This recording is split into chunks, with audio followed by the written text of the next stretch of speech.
And welcome back to the Bruce Poinsette Show.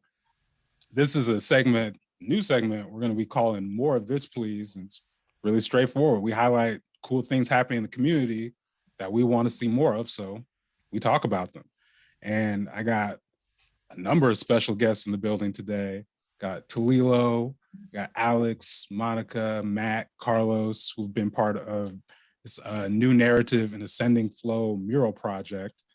And we're going to just talk a little bit about art in the community and, well, using art to just support community and support youth specifically. So first off, I just want to kind of go around the room. I'm going to pull out the gallery view just for a second so you can, see, got a little full building here. But anyways, we're going to go around the room. I'll just talk about your role, each go around and talk about your role on the project, and then kind of like what brought you to it in general. So we'll just start with Talilo. Yeah, I'm Talilo, program manager of Ascending Flow, also a co-founder of Ascending Flow. I really believe that Ascending Flow was inspired by hip hop and its elements, and just my lived experience from being in Portland and being a former Tay youth and incarcerated youth. I really thought that art is really important element to be in that space, to just create an environment of creativity for the youth that come through our doors. And what better way than to reach out to those that are doing similar work in the community. So I put the call out and the community answered, and that's where we're at today.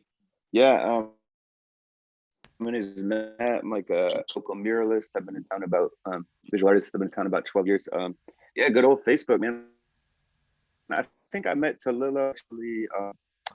There's another pro outside the frame where they give houseless and kind of at-risk youth, kind of give them a spot to go make movies together and like write their own stories. And I met him briefly down there. I think he was helping with some editing, if my memory is correct. But about a year later, though, on the old Facebook, man, he put out a call, and my name showed up, and a bunch of other of our local mural painting friends. And I don't know, man. I feel like what they're doing over there is really good. You need to help people from the ground up, and I feel like Talilo has put a lot of good energy into that, and it was really empowering and inspiring to see all the people show up, like Alex and Yamio and Arise and Firecat. Just I don't know, so many blank walls, man. I think it's helpful for the psyche of the community, and also I don't know, just that mentorship's super important, man. I had a couple people in my life that put me on a right path. Like one of my art teachers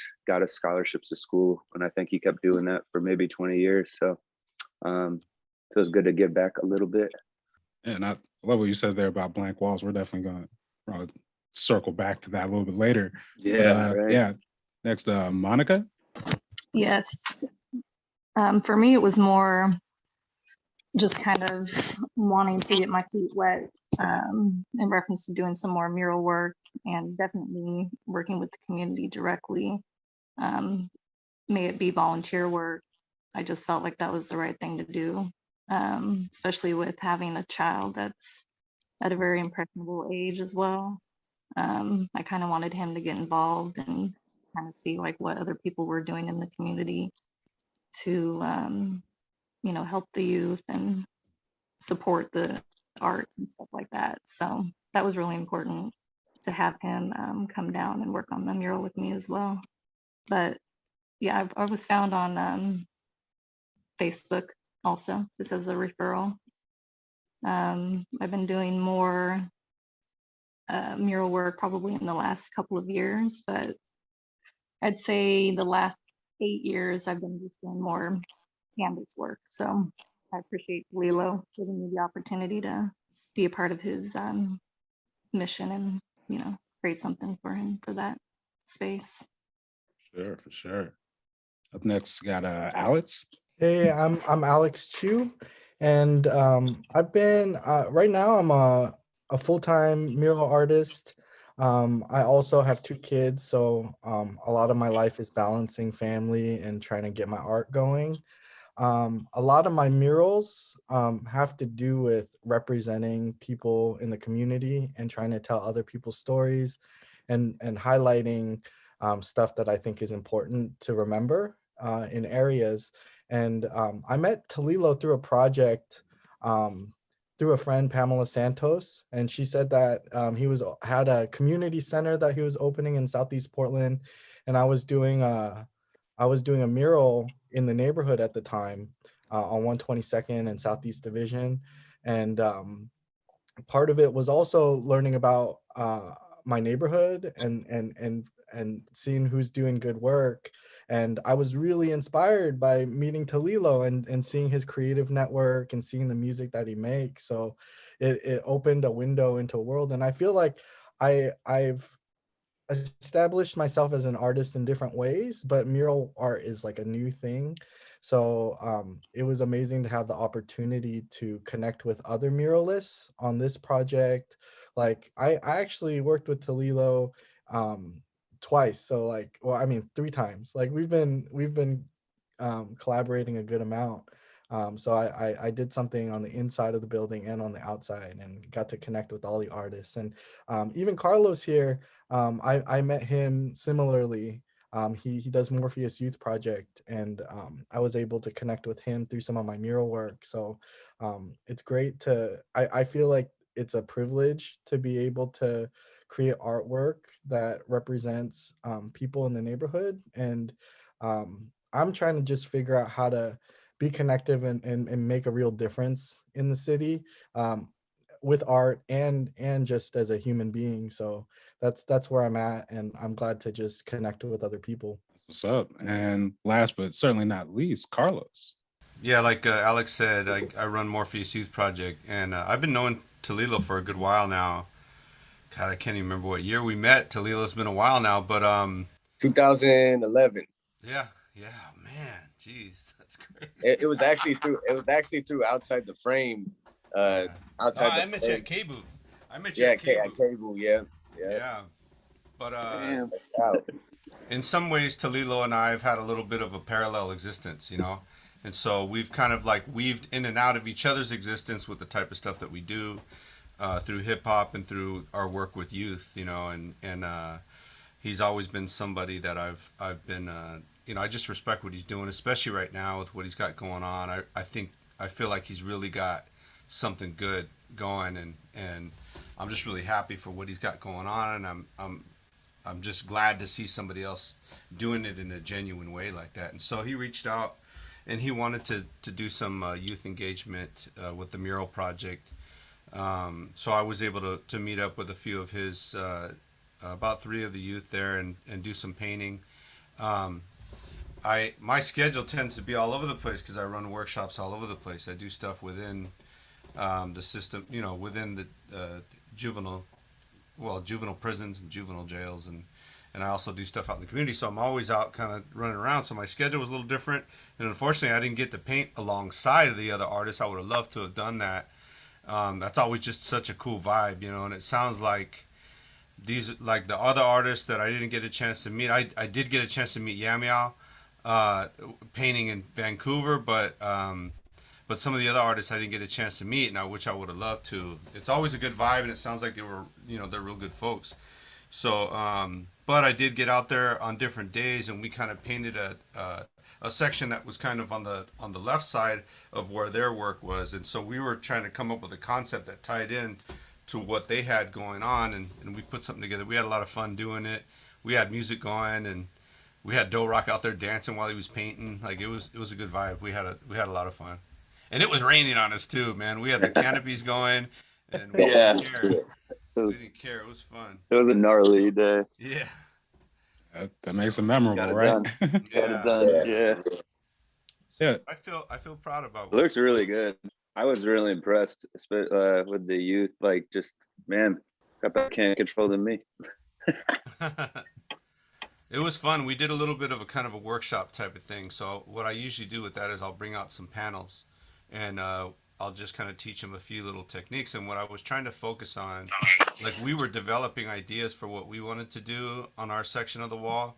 And while we were doing that, I was trying to focus in on, as they were coming up with ideas with what they wanted to do, I was trying to think about what types of techniques they were going to need to be able to pull that off.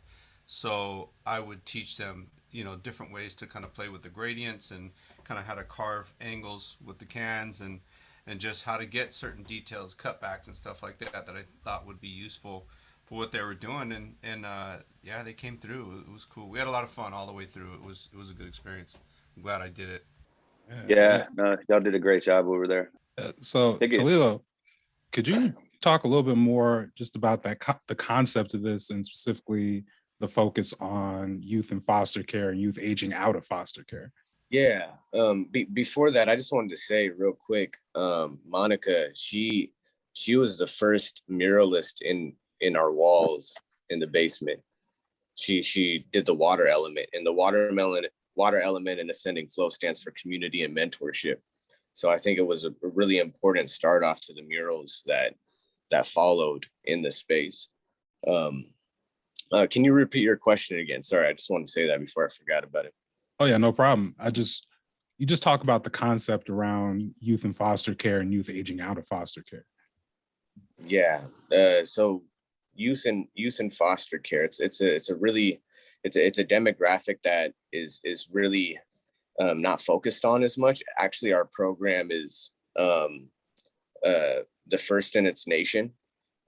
Usually they'll put a lot of foster care youth in hotels or have them in residential programs. And because they're property of the state is what they say, it limits the things they can do. And even for like foster parents, it limits what certain kids can do. So it's like, it's really difficult. So in our program, we have that freedom to engage them and meet them where they're at. Since they're 18, they're in an independent living program. And we really believe that, mental wellness is really important. Emotional wellness is really important. And creativity is a way to express those emotions and feelings. And it's not just that, like you can have the creativity and all that stuff, but it's who's connecting with them, which is the most important thing. It's that connection piece. Are the people that are connecting with them have the lived experience? Can they look at them and see them as humans, and understand what it's like? And if they don't understand what it's like to be in foster care, do they understand what it's like to be in some sort of system or have that lived experience? I think that's a really important element of connecting with the next generation of youth is just getting it, So yeah, developing the space and having those outlets is really important after that connection piece happens. And sometimes sometimes creating songs with an individual or doing a workshop and learning spray painting techniques or learning how to box or anything like that is a good way to develop that connection as well. So it kind of all goes hand in hand. Similar to hip hop and its elements too. Like, I know a lot of hip hop heads that do a lot of things. They don't just rap, they do everything. Like we was just busting flows while we were painting the mural, you know what I mean? So well, that's just it. Is like hip hop in its true form it's about it's a social movement, Yeah. And I think like that's what I appreciated about what Talilo's doing is he's taking it back to those original the original concept of what hip hop was created for in the beginning, so he's using it in the same way that it was used when it was in the South Bronx. 100%, man. I think creativity is one of those things that can really save people too. It's something that I'm sure a lot of us at darker times have turned to something, tried to take that and turn it into something positive. And I just know that age group, even if you have a lot of support in your life, like it's hard anyway. And then you're really impressionable too. And but you're also like, I don't know, you're like a grown adult too. So I think any mentorship out there is is very much needed. I think there's a lot of people that It's a don't. weird gray area. Like 18 to 25, that transitional stage is a weird gray area for some folks, especially foster youth, because the reality is a lot of foster youth, they get out of the system and they get pimped out. They get taken advantage of. They go into labor, they start joining gangs because they don't, you know what I mean? How you going to survive? Now you went outside in, you around other folks that are struggling in the same way, and now you're clicking up, you're out there, you know what I mean? So, and next thing you know, you're in incarceration meeting Carlos in a program, you know what I mean? So it's like it all intersects. And that's the importance of, and it's not just hip hop. The elements of hip hop is important, right? Like we can have a youth that comes in and they're just into metal or rock, but the most important thing is that someone's connecting with whatever them, it may be. that we're looking at. Do they have housing? Are they eating healthy? What are their goals? If they don't have goals, can someone, you know, help them navigate what they're interested in to help them figure that out, or be like a mirror for them to kind of like be like, yo, this is what I've been through, and you know, you don't have to go down that path, or I wonder what it would look like to think about this in a different way, and then, you know, have those conversations where you kind of support them having figuring out for themselves, because that's the most important thing. I feel like a lot of kids in the system get told what to do a lot, and that type of approach doesn't work, you know. Kind of just showing, I don't think it works for anybody. That's why that side-by-side mentorship is really effective, you know. Doing stuff with the youth, you know what I mean? It's not just like come in and, hey, this is how you should live your life, you know, and trying to kind of talk at the youth, or even just like the conversations that Talilo and I have with the kids that we work with happen as we're doing something with them, you know, as we're bonding with them, as we're connecting with them. And I think that's why it's so effective. I mean, it's a different type of an approach, but I think it's an approach that needs to happen more often. There's a lot of folks that are out there that have so-called, you know, outreach and mentorship programs, but they're not doing anything that can really engage the youth. You know, they might be taking them out to McDonald's, maybe the movies and stuff like that, but it's not. There's nothing there that has any depth. You know.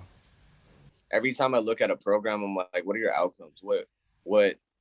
How successful is it based on the use and how they define it? You know, that it's youth centric, and then you see youth that come out with all these barriers, and next thing you know, they got a job. Like getting a job, or even like getting their GED. Like a lot of people, they celebrate people graduating from college, but what about like a kid just entering college? Like that's a huge accomplishment right there. Those little victories are big for youth that have a lot of barriers. And the thing too, speaking of barriers, you know, when you're talking about foster youth, you know, in the line of work that Talilo and I have been doing, you know, I mean, and I work with youth that are incarcerated, and the ones that seem to have the most difficult challenges and the most, you know, like they got barriers right from the get-go. You know what I mean? Like they're born into these struggles, you know, and they tend to have the most difficult challenges that they face, you know, and they tend to be the ones that are the forgotten and thrown away kids, because nobody knows what to do with these kids. You add, you know, mental health related challenges, and there's a lot of LGBTQ that are coming from that arena that folks, they don't understand it, and so they're just like kind of push them off, you know. And I feel like those are the ones that need the most, you know? Yeah. And just like most cultures too, like you start looking at Black culture and Filipino and immigrants that come to America, like I feel like those that are handed the most, like have the most barriers, if they're like helped to navigate to rise above it, they become like the most productive members of society. They have so much to add, you know what I mean? Strongest, they're the strongest, and they like, I feel like if once I get older and I want to pass this off to somebody else, I want to pass it off to people that have been through these types of programs, or have come from similar environments because of that lived experience and that perspective, you know. They'll be able to connect with the next a little better. And so, yeah, you guys are dropping a lot of gems here, but and we could probably talk about that part just for like another Right. hour, but I do Yeah. want to, be respectful of your time. So, Yeah. Matt, you brought up a point earlier about just all this blank space. And Mhm. it really resonates with me just because, I was telling you offline, growing up in Lake Oswego, where there's a lot of both stuff on the books as far as like basically discouraging public art in terms of laws, but then also just socially, all this rhetoric around property values and all this stuff. But personally, I Yeah. believe, murals, Yeah. public art projects Yeah. add vibrancy, it, not to mention, when you talk about just like your all's experience 100%. out there, just being together in that process, working both, as artists, working with young people, like there's just so many opportunities in this. So can y'all just talk about, I guess, and this is open to anyone, as far as one, just the value again of, public art projects, mural projects specifically. And what do you think, that these types of opportunities just add to the community in general? I guess if no one else wants to jump in, I mean, I think there's like a balance between why people do things creatively anyway. I think it's a form of human expression. And then we have to, as people in society, find a way to either make a living at that or just do it regardless. And like, I think as artists and musicians, there's a lot of things that we just think this is for the right reasons. This isn't for money. This is for, and unfortunately, a lot of the things with, you were talking about property owners and like places like Lake Oswego, like even dealing with like big, like getting RAC money or grant money. There's just a level of like what the people that own the buildings think they want their building, it affects their value. And I think one thing that's good that's come out of the pandemic is you've seen a lot of artists, a lot of musicians not knowing what to do, having their wings clipped, but also kind of, I don't know, going to be the muses for society, going and putting some bright colors. Like even Talilo said, like to hop back to the facility we just painted, like, I mean, the outside of the building is covered in bars. And I mean, we spend months of gray here, and like that has a mental effect on people. So I feel like, I don't know, sometimes you'll paint a thing, and I feel like a lot of graffiti writers or street artists understand this because they're not making money, going out and putting their little wheat paste up, or, painting a piece under a bridge. And there's definitely an element for the love. And I think that even goes back to what they were talking about with hip hop. But I think it's better for the whole community. You see like Brazil, you see it worldwide, like the favelas down in Brazil, they're just like, these kind of shanty things just covered in beautiful artwork. And like, that's the voice of the culture I see right there. And I think sometimes like, what is it?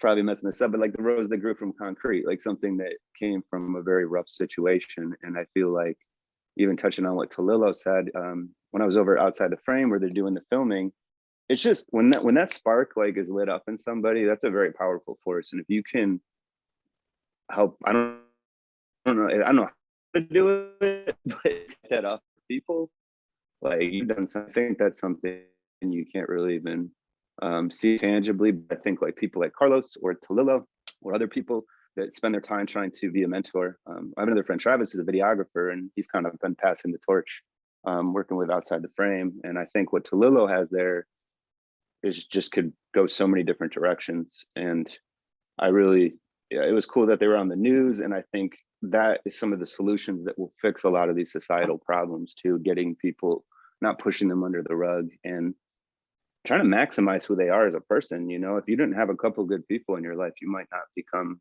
what you could be. So I know I kind of was rambling, or not rambling, going in between ideas, but I do think, like a lot of suburbs, I remember being like, it's so boring out here. There's no culture on the walls. These are very contrived murals. These are very like, they have to be this, like a flower and like the state, just like, and I'm starting to see more of just the human experiences on walls, even with the, BLM, a lot of the movement with that, and just even the social justice and just things that feel good to walk by, just color. I'm gonna stop there because I could probably keep going, let some other people talk. But That's what I said. I tell people like it's honestly like driving through some of these places. It's like Get Out. Like it's sterile and creepy. yeah, To be honest with you. yeah, it feels like a hospital or a prison cell, or yeah, and amazing what a little color can do, right? I did want to bring up, I live in the neighborhood, so like I'm like walking distance from the center, and there's not a lot out there. I mean, like it is like 122nd division. Like the only art out there previously probably was like the window paintings for like the butcher shop or something like that. Yeah, Right? So extremo. so I feel like to be able to drive by there and then just to like round that, like go down 122nd and just see that color come out just makes a huge difference. And then I think that the community is gonna be inspired by that, and especially the young kids. Like when we're out there, people are like talking to us and having conversations and really like encouraging what was happening. So it's a good feeling to change the environment and then feel like I think other people are like, oh, like that happens in the neighborhood now. That's like a possibility. And I think that that's encouraging and inspiring to young people too, and the people in the program. Yeah, 100%. Yeah, well, it's a beautiful sentiment. And yeah, if no one else has anything else to add, I just want to, again, thank you all for taking the time this morning. I know we've gone a little bit over, but like I said, I really appreciate the work you're all doing, and then just taking the time to kind of talk about this project. And Alex, that last point you made about just showing people the possibilities of what can be done out here. And we, just put some intentionality behind it, and we, get the right people, get good people just working on these projects. So yeah, I think it's really cool that Monica did this one piece in Newport. Yeah, that's beautiful. It's yeah, so I saw a beautiful. picture of it. I haven't seen it in Like person, that, Monica, that reminds me of like Alex's piece on the wall down the street that like encapsulates the community in 122nd and on the east side. And like we need to see like more of that stuff, like representation of the people, and also representation of culture. Like for instance, like pre-colonial Filipino culture, we have nothing representing that in Portland. And I would love to like that's something that I want to do before I pass, is like get a couple walls, and just like when people drive by it, they're like, well, what is that? Why are there tattoos on their face? Why are there, you know what I mean? Like, what is that? And make people question, and for other folks to be like proud of that, you know what I mean? And could similarly be done for communities in Portland all across the board, especially on the east side. You know what I mean? So no, there's a lot. I think we got a lot of work to do. But, hey, if you want to make that happen, I'll be a hand, buddy. Hell yeah! I know you're a writer. Awesome. Nah, man, but you really hit a good point. Like, just real quick though, like cities that's the thing is beautiful about cities. They're melting pots of all these different cultures and stories, and like so much is happening at the same time. And those blank walls don't tell much stories, they just tell. And like when everything you're seeing is an advertisement or something sold to you, I think it's pretty good when a mural is just like, keep your head up, or like, you got this, or just a picture that stops and makes you not worried. You're driving in traffic, you're like, what is that colorful thing over there? Almost like crashing your car, trying to check out. I don't know, it makes you feel like alive in your city. Like there's just new things popping up that are exciting to go find. And it makes me happy. I think we need more of that when dark times come, you know what I mean? So thank you for putting this together, Bruce. I got to get going. Thanks, Monica, Matt, Alex. I love all of y'all. Thank you for supporting.